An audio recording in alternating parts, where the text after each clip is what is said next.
সমুদ্র পাড়ের একটি রেস্তোরাঁয় হঠাৎ ঢুকে পড়ে বিশাল এক পেলিক্যান। অতিথিদের পাশ কাটিয়ে ধীর পায়ে সোজা রান্নাঘরের দিকে এগিয়ে যায় সে। আশ্চর্যের বিষয়, কেউ তাকে তাড়ানোর চেষ্টা তো করেই না, বরং সবাই যেন তার এই আগমনকে স্বাভাবিকভাবেই মেনে নিয়েছেন।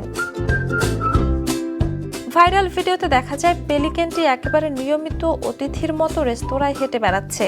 সামাজিক মাধ্যমে অনেকে দাবি করেছেন এই পাখিটির বয়স ৩৭ বছর এবং এটি প্রতিদিন মাছ খেতে এখানে আসে। তবে সেই তথ্য সঠিক নয়।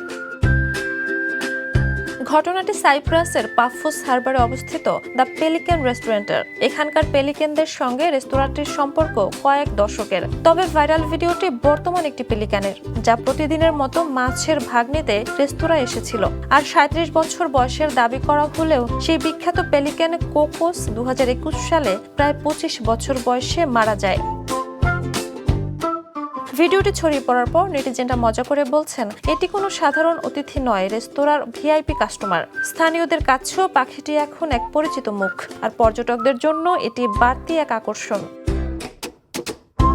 ঝুমা মেধা, দ্য নিউজ।